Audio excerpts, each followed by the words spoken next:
Tuesday, the 29th of November, the last Tuesday in November, the penultimate day of the month of November. 30 days has September, April, June, Dan, and November. This is Market Call, 1 p.m. Eastern Time.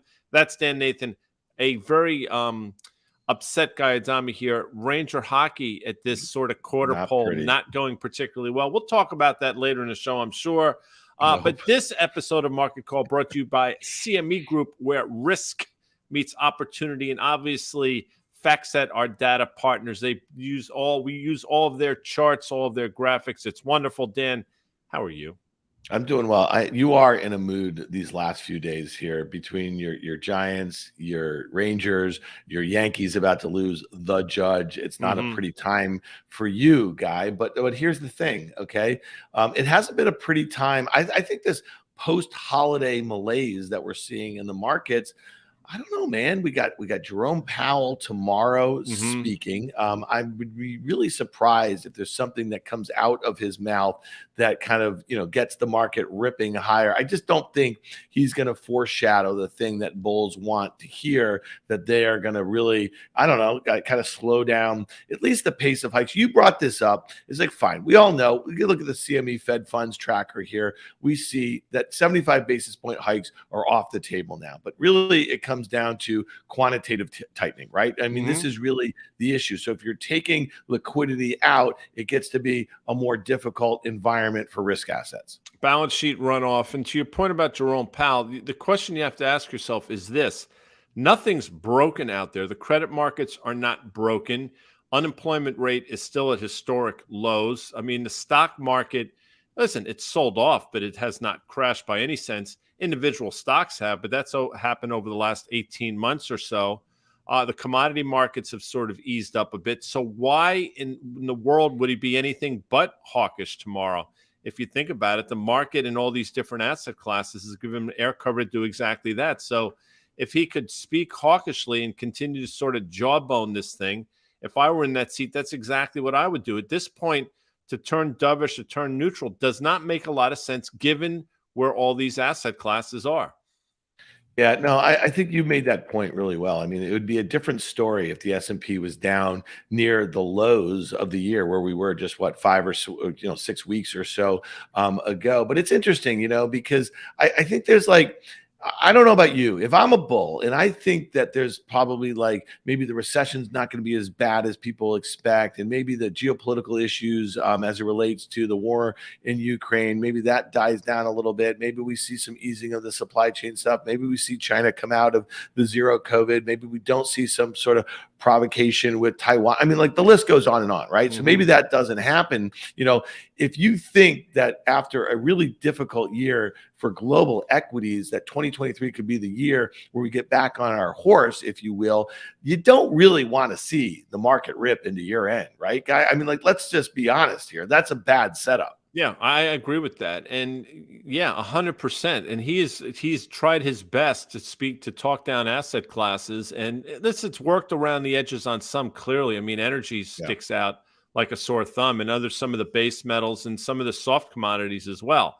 I mean, that's a factor of a number of different things. But obviously the Fed jawboning has helped, get those prices lower. With that said, there are going to be a lot of questions tomorrow. I will tell you what, if I'm on that panel, if I'm in the audience, the first question I ask is, look, everything seems to be going really well. One little problem, though, Chair Powell. I mean, 2's 10s is now inverted to the tune we haven't seen in 41 years at 80 basis points. What is that signaling? And see if he answers the question, because, that to me is a fly in the ointment. You know what's really funny? I mean, one of the things about Powell is his new administration, whenever he came in, was it 17 or 18? They talked about really kind of, communication was going to be really important about what they do and how they do it. And it's funny, he's not done a great job with these press conferences over the last year or so. We've seen a lot of volatility after them. And so the Q&A, I think, is really an interesting point. And I would love to see that. Our friend Doug Cass, remember this years ago? He was a big Buffett critic, I think, at the time. And Warren Buffett's like, come on out, Doug. Remember he had him come out and moderate a panel to their annual meeting or something like that. And I thought it was great. I thought Doug was really respectful. I thought it was a really good conversation. Let's see Guy Adami with Jerome Powell. That would be amazing. I got You would be, a laundry list of questions that I've not heard anybody ask because, quite frankly, yeah, they all seem to be somewhat sycophants, and for whatever reason, they all at least trying to get a job or curry favor with yeah. a lot of those people. I don't understand it. I mean, when the first hard, difficult question I hear, the next one will be the first one, in my opinion. Yeah. It's just me. But All right. look, So I mean, and I can be respectful as hell, but there are questions out there that need to be answered.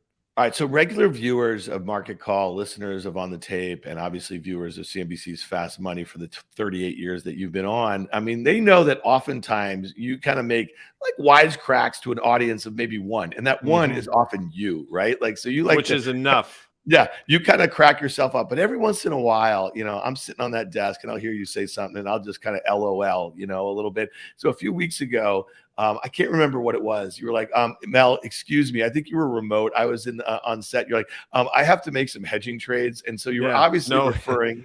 You were obviously, yes, you were cracking up right now because you killed yourself. It was amazing, right? And it was so like I see this email in my email box over the weekend from Fidelity. And, it was kind of interesting. It was like how to short stocks. Now, Fidelity is not Robinhood. Okay. Fidelity is, I think they have like 30 million global accounts. They're huge 401ks. You know what I mean? Like this is not like the kind of, the day trading crowd or whatever. So I thought that was really interesting. So, I don't tweet that much anymore. You wonder though, you see something like that. And is that going to be, in 6 months from now, we're going to go back and say, remember that email you got from Fidelity about shorting stocks? Did that mark a bottom in the market? I don't think that's the case, but so often you see things like that happen seemingly out of the blue. I remember when they were thinking about going 24/7 stock trading, and that within, a few months marked the top of the stock market. So things like this are pretty interesting. I'll tell you that hedging strategies, though, I feigned being on the phone. I put the phone up to my ear and said, Melissa said, Guy, we're actually on live TV. I said, yes, I know, Mel. I'm just putting on some hedging strategies, which I think about now and I just laugh out loud. It was funny. But what I thought was interesting is that email came, like in the day that, we were drawing some lines on the chart for Market Call. Let's throw up the S&P futures here. And this one's kind of interesting. I mean, the downtrend is what it is. It's pretty evident, and then you look at that declining 200-day moving average. We're just kind of stopped out right there over the last couple of days. And we talked about it yesterday on Market Call, the steepness of the, incline from those October 14th lows or so. So the S&P is building up some tension. And we looked at the VIX, and we said this on numerous occasions here. Like when you look at what's going on here, it's been a good time, to sell stocks, right? When we've gotten to that point of that kind of declining, what is it, in the mid 30s or so, but it is a declining, trend channel, if you will. And then the uptrend near 20, though, we just bounced off of, that's been a good time to do the opposite here. And so I just think it's kind of funny that, to get an email in the email box like that. It is interesting. And just, going back to that S&P chart, this is something we've talked about for quite some time, how we've been in effectively this downtrend since this time last year, and it makes sense given the Fed pivot without question. You've seen bounces along the way that make sense. We see bear market bounces all the time, and we've had meaningful ones along the way this last year. I mean, this last one, I think, Dan, was maybe approaching 15 or so, 15% in the S&P from that October 14th low to the recent high. Again, makes sense. Stop at the 200-day moving average, makes sense. Still have a declining 200-day moving average. Again, makes sense. And you have this little bit of a pennant formation, and it appears as though we're going to break down through the downside. With that said, if we're both wrong and he comes out for whatever reason dovish, the sense is this will trade, the S&P will trade back to the levels we saw in August of this year. I think 4285, maybe 4300. Now you go to this VIX chart, and this, again, is something we've pointed out a number of times, that every time the VIX has gotten to sort of 34-ish, that's marked a short-term bottom in the market, and that's been a great opportunity to buy stocks. And counter to that, every time we've gotten sort of 21 or thereabouts, that's been a great opportunity to sell stocks. That's playing out right before our very eyes as well. So all the things we've been talking about for the last 8 minutes are things that we have been talking about for the last 12 months.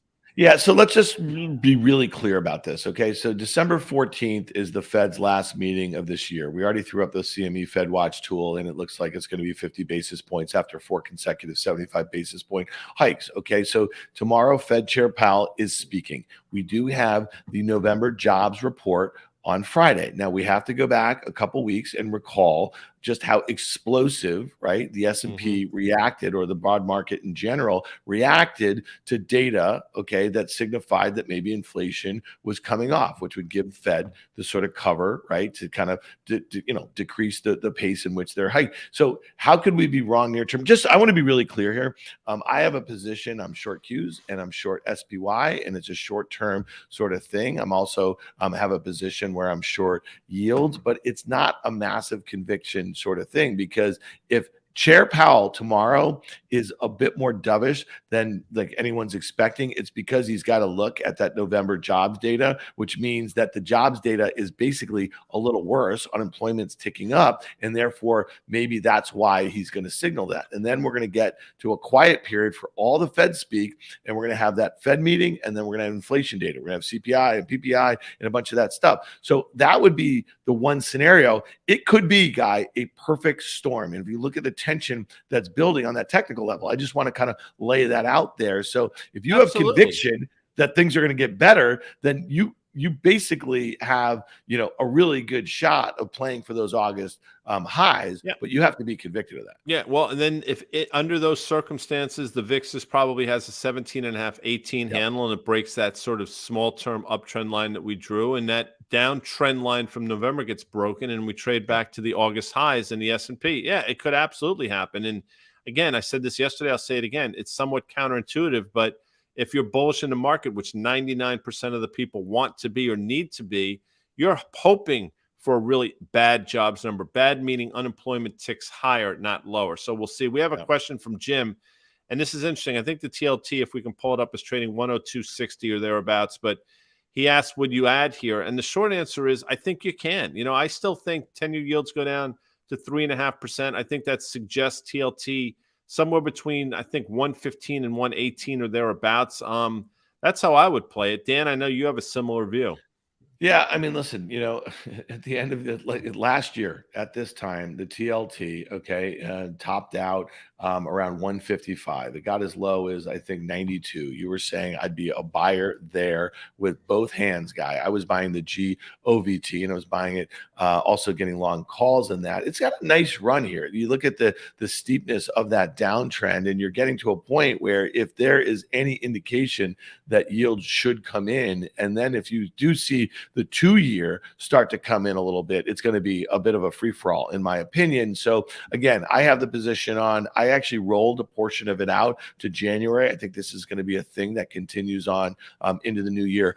Guy, I want to go back to the stock market really quickly here, because the Nasdaq futures, if you look at this, I just wanted to throw up a 5-year chart, and you look and see where we kind of bounced off of a little bit. We know that the major names in the Nasdaq that make up, the top 5 make up close to 40% of the weight. They all guided down for the current quarter. And Apple is a problem right now, because Apple is, as you've been saying, for a year, or actually a couple years, with all of these issues with supply chains and zero COVID, and Apple's reliance on manufacturing in the region and the supply chains, but also demand. There's reports, it seems like every day, how the shortfall in iPhone production is going to be a huge problem for these guys. And so look at the Nasdaq futures. To me, I just don't know how you get out of this year and we don't see some basically pre-announcements on the negative side from semis. A bunch of them are speaking tomorrow at Credit Suisse's tech conference. And then we also have Snowflake and Salesforce tomorrow night. And if those two companies were to signal anything about enterprise weakness,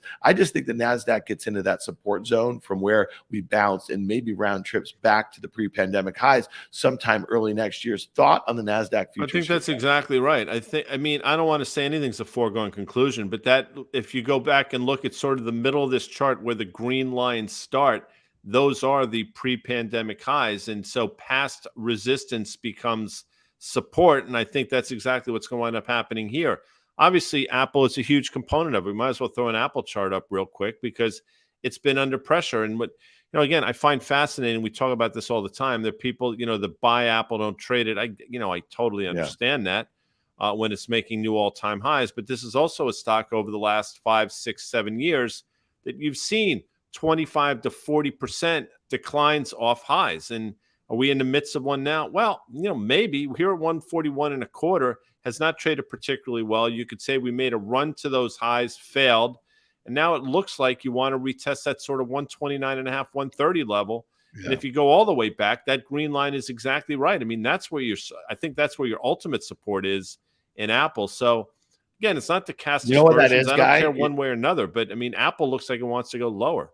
Yeah, and that gap is kind of interesting. If you go back to late 2020, it was right about the time of the vaccines, and obviously the market had a huge rip. And I missed a really good opportunity with this chart. I am no Carter Braxton Worth. I don't have any letters after my name that signify that I have any special skills as it relates to technical analysis. But if I were to draw a kind of a 45-degree angle a little bit, I would have had what sort of chart pattern there if you look at that? If I had to guess, and I've been seeing some reason all these things come up on my timeline, but that would be a hungry alligator.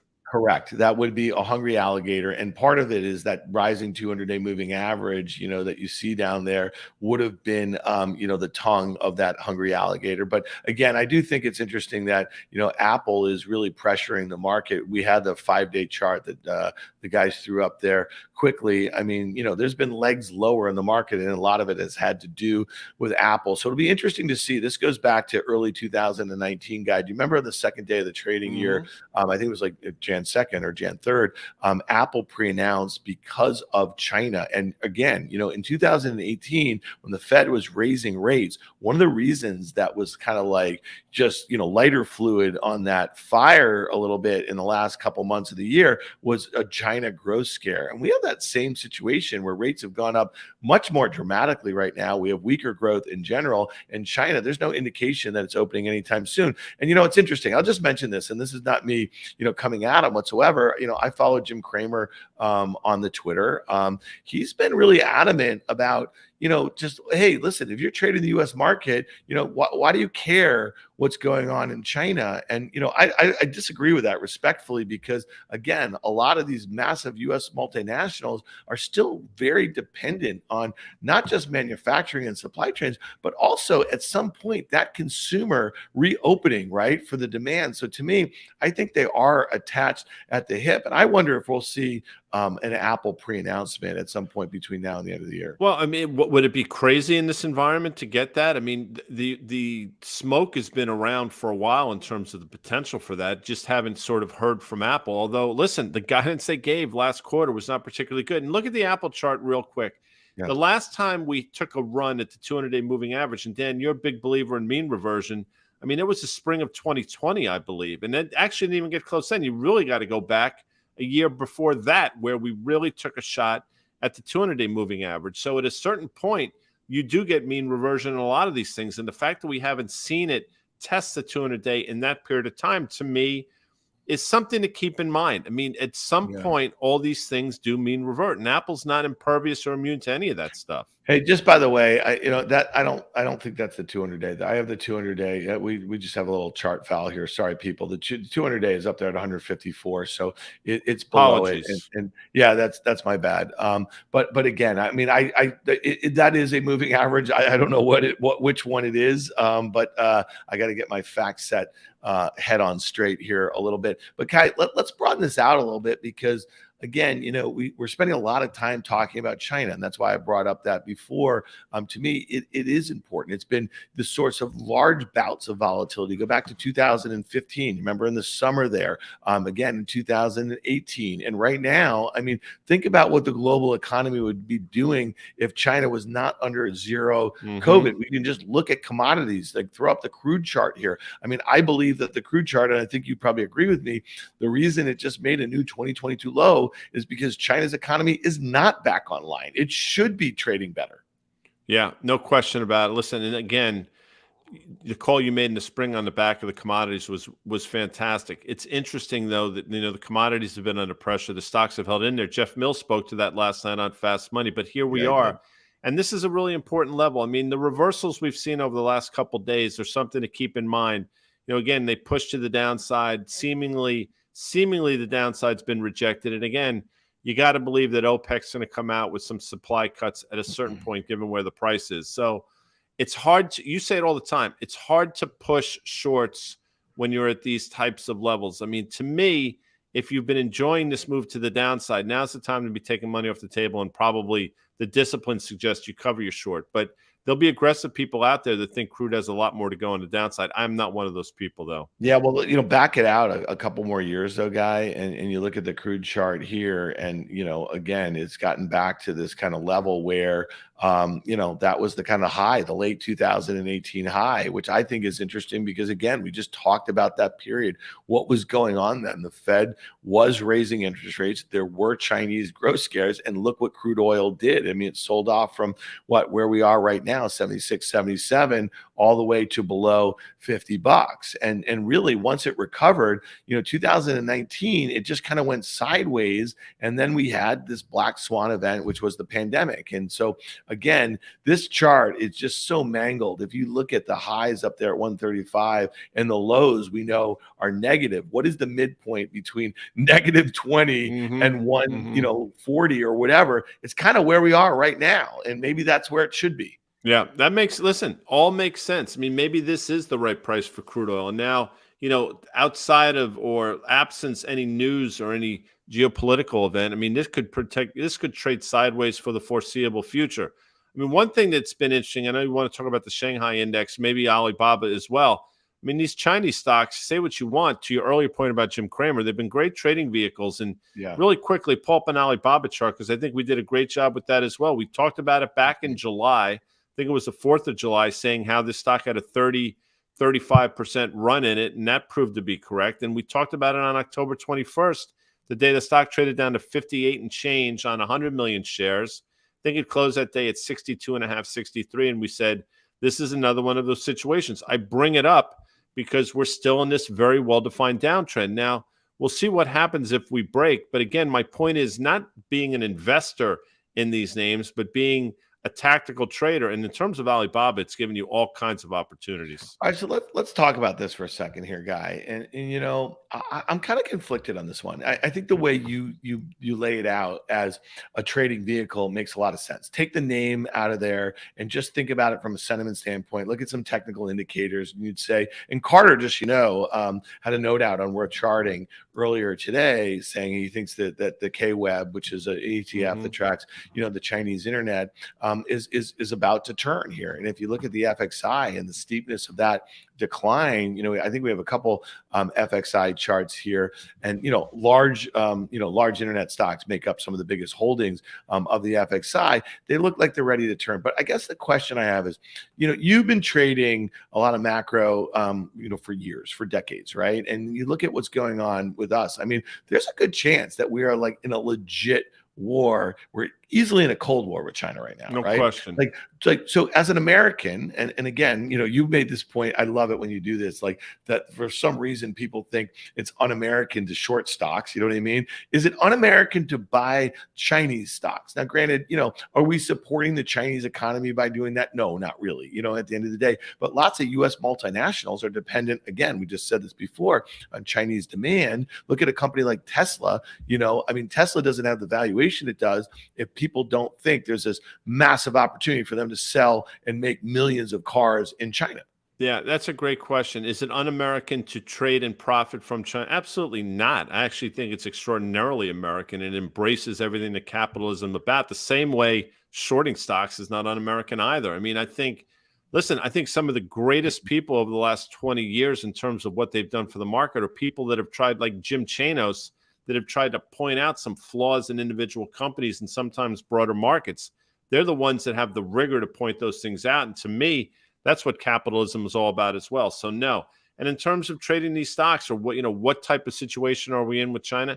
Listen, are we in a military war? Absolutely not. Are we in an economic war? 100%. And I think a lot of what's going on over there is aimed at trying to hurt our economy. And people can argue to otherwise. That's fine. That's what makes markets. But I steadfastly believe that the Chinese are willing to lose battle after battle, knowing that they can win the long-term war.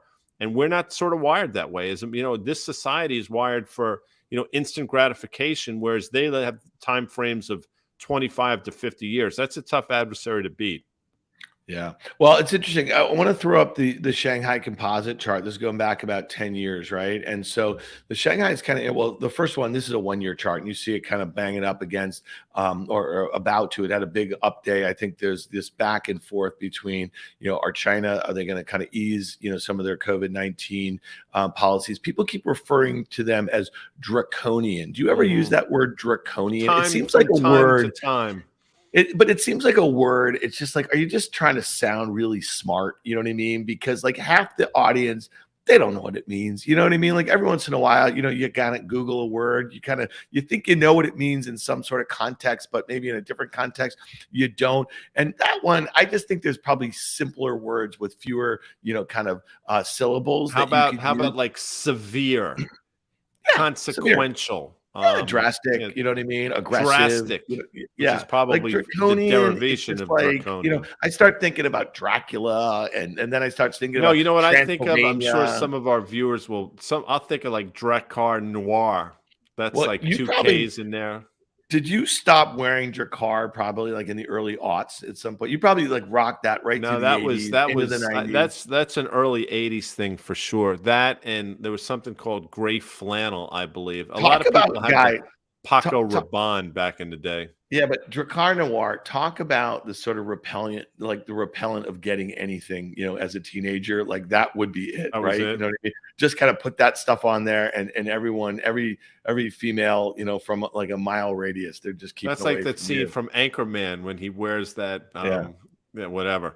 We have a quick question before we get out of here. Gene Schneider asks, with the OIH not reaching the 320 level, and that's something we've talked about, would you now fade energy stocks? Thank you. So put up an OIH chart, Jacob, and let's take a look. And you see, I mean, it's a pretty well-defined double top. We traded up to 315, 318 in the summer, sold off, held that low. I mean, it's amazing, that little double bottom, traded back up to it. And I've said for a while, the bulls had proved themselves. When we traded north of 305, 310, I said now they have to prove themselves again. They haven't been able to do it. And I think as I'm looking, OIH is probably either side of 298 or so. And I think the logical thing to say is double top. It's going to test the moving average. We're going to do a 50% retracement of that recent low we saw and this recent high, which probably puts it around 255. That makes a lot of sense. So if I didn't know what this was, I play that game all the time, I would say you probably have to take profits here and look for a pullback to the 50% retracement, Gene. Yeah, one thing I just say is if it's actually Steven today working the charts there, guy. Oh, I'm sorry. Steven, great job, man. Nah, he's doing fine. He's still screwed up that moving average in the Apple. But, let's look at a 5-year of this OIH, which I think is really kind of interesting. Much different story. Well, it really is. I mean, guy, this ETF, since the lows in early 2020, has not made a new low. And that, from a technical standpoint, is, I think, really important. So that double top, it did make a brief new high. And again, I'm not, that I'm bearish. I have a bearish position on in the XLE looking out to the end of this month. I mean, that's still a pretty constructive chart. And if it were to go back, and I'm sure Carter would say this, and kind of, get a little bit support at that 200, or as Carter likes to look at the 150 day, you might want to reload there. And that would be, kind of my point. I don't think the energy stocks, for all the reasons that you made from a fundamental standpoint, are about to crash by any means. I think they could easily come in 10, 15%. But again, if you're bullish thesis about how these companies are managed and what the opportunity set going forward is, this could be a good setup on a back and fill to reload and play for a breakout at some point early next year. I agree. I love some of the comments. I mean, it's the craziest thing. CBW still wears Lacoste. I love that. And that is true, by the way. I think he actually is the founder of Lacoste. And then somebody said, if you don't, I lost it now, but they said something about the bingo card. If you didn't have Guy Laroche on your bingo card, you're playing wrong. I mean, it's so good. The comments section really sort of makes my day. Yeah, and it's a members only chat. You probably had that. We were members only. Yeah, you did. Guy, just so you know, Guy showed up on the set of Fast Money. It was a cold, wintry day. It was a wintry mix, as the weatherman likes to say. And you showed up, and you were wearing an old school CB Sports jacket that must have easily been from the 80s. And I think I forwarded you.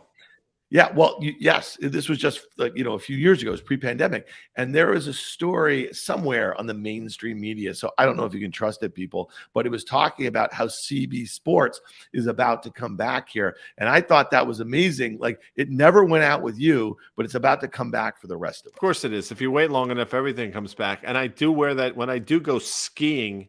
I wear that jacket, and you know what? It's like I don't really. People say, "Oh my God, it's so old." I don't, because I don't care. You know what I mean? Yeah. I still have things from high school, which should come as no surprise to anybody watching this. Melissa makes fun of me all the time, as do you. But that's what I think makes me unique, Dan Nathan. Yeah, I think what also makes you unique in like 1986 when you used to be on the ski slopes and you were wearing like that onesie, like you were like that guy who wore the onesie. All right, I think that's enough of us here.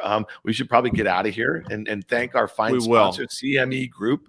CME Group, where risk meets opportunity. I love that saying. Isn't that great? Those Laird Hamilton commercials are badass when he's sort of really scoping out the wave, and then when the women's golfers are like looking at the tee box and looking where they have to hit their drive, and then the putting green. I mean, they have some great commercials. They should maybe they can implement us in a couple of those commercials. We'll reach out to Terry Duffy and ask him. Let's do it. All right, take us out, big man. That was fun. That's it. That's it for Market Call. Again, this penultimate day of November. We'll see you tomorrow, 1 p.m. Eastern. Again, thank you, CME Group, where risk, in fact, does meet opportunity. Thank you, FactSet, for our data and our charts. And if you dig what you're seeing, leave a review in your favorite podcast store. I don't even know what that means, but I just like saying it, Dan. Yeah. Well, smash the subscribe button there, guy Adami. All right, I'll see you tomorrow, bud. See you later. All right, see you, buddy. Bye.